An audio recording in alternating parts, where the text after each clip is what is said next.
Avec la reprise, devenir dirigeant, ça devenait difficile de continuer à faire en même temps l'innovation, le 60% du chiffre d'affaires des ventes, etc. Donc il arrive un moment où il faut arriver à trouver un moyen de se démultiplier. Donc c'est un peu le but de la manœuvre.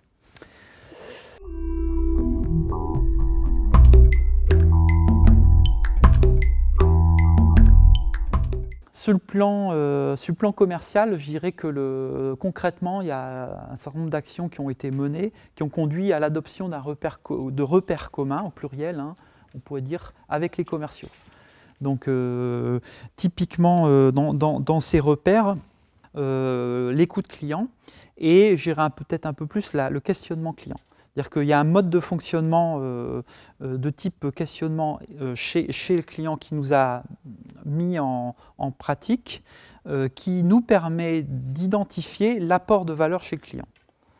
Donc ça, c'est vraiment quelque chose qui est important, parce que quand vous avez deux clients pour le même produit, ils ont tous les deux les mêmes qualités techniques. Chez le client A et chez le client B, ils peuvent ne pas avoir le même impact.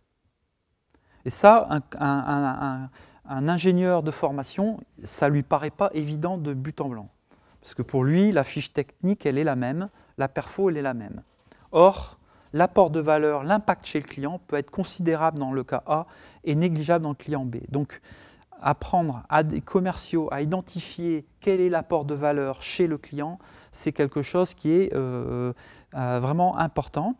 Et les outils qui nous a permis qui nous a inculqués, nous permettent, je dirais, d'identifier ça avec le même langage entre nous et du coup de partager le diagnostic et ainsi me permettre de faire la prise de décision de l'investissement de la relation sur le client plutôt que sur le client B, compte tenu de ce que les commerciaux identifient chez ce client.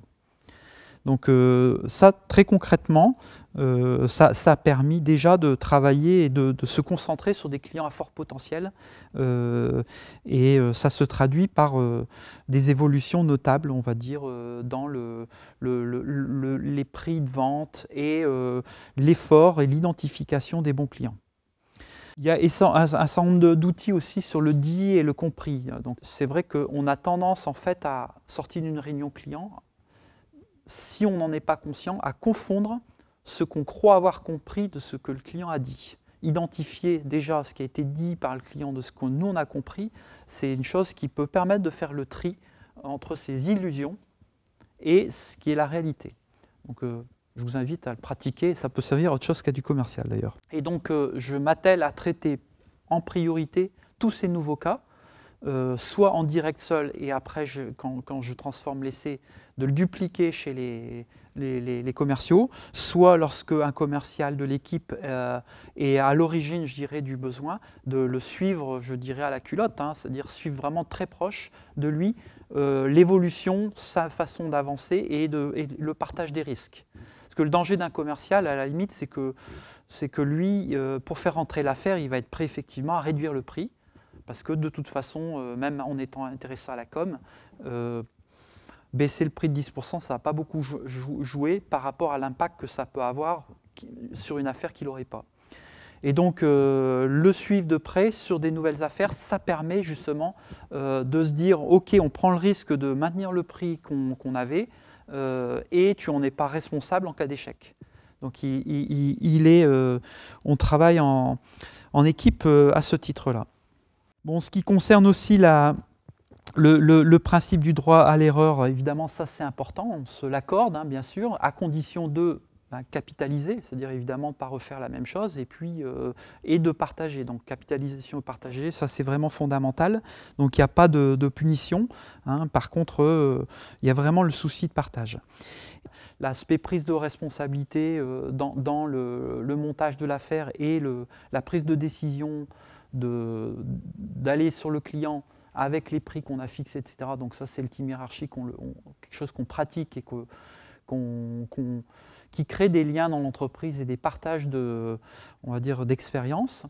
Le suivi des commerciales pour que chacun progresse et voit différemment ses clients, c'est aussi quelque chose qu'on pratique.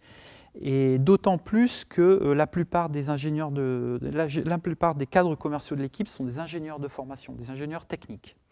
parce que l'offre qu'on a est très technique.